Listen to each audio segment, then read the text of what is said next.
Let me speak very frankly here. We have Israeli Canadians who overseas join the Israeli army and massacre Palestinians.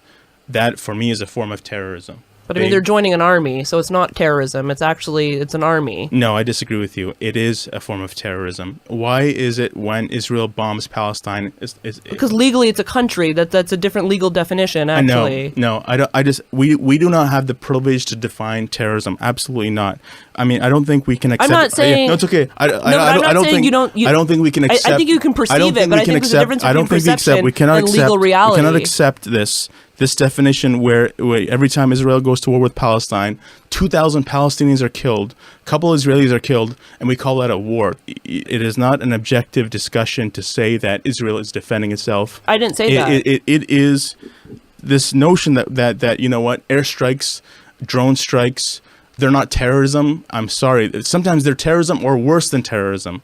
We don't have, as a community in the West, we don't have the privilege of using the term selectively and exclusively. You know, that one group of people is always called a group of terrorists. I mean, I think everyone knows here, in 2015, there were over 300 mass killings in the United States. Anders Breivik, Dylan Roof. I want a Canadian or an American to look me in the face and tell me that Anders Breivik, Dylan Roof. What about the guy in Moncton in the Maritimes? Yeah, they're terrorists too. So is Mark Le Pen. So is Richard Henry Bain, who's on trial right now in Quebec, trying to convict.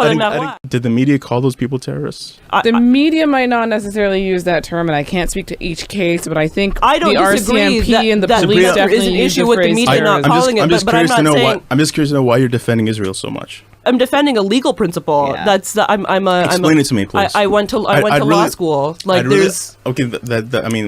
to law school doesn't mean anything, but I mean, it means a little something because it means I know a little bit about the law more than you do. So I think that means something. Sure. So you heard about the airstrikes that killed hundreds of civilians in Syria the other day, right? Yes, I'm not saying that's not terrible and that's not horrible, and we shouldn't necessarily pursue the government for extrajudicial killings or perhaps for war crimes. That's a separate issue. You're talking about the definition of terror and the definition of terrorism. So what right now, we can't be at war with ISIS because ISIS isn't a state. ISIS is not a state-backed army. They're not a militia. You're conflating two issues. I'm not talking about Daesh. No, I'm not conflating anything because I know the law. I want to ask you, do you think the media objectively talks about civilian deaths overseas? No, I don't.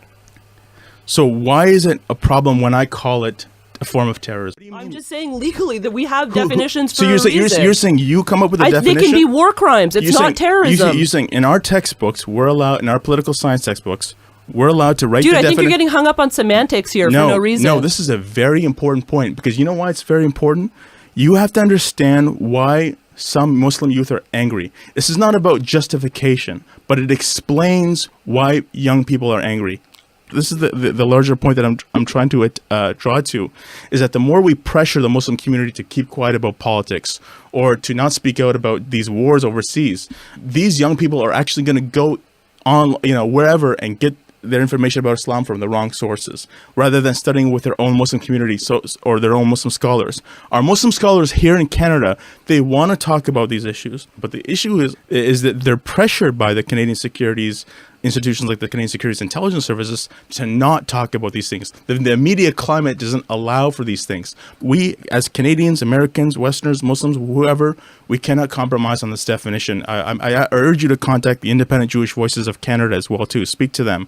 Ask them if what Israel does is terrorism. It is a form of terrorism.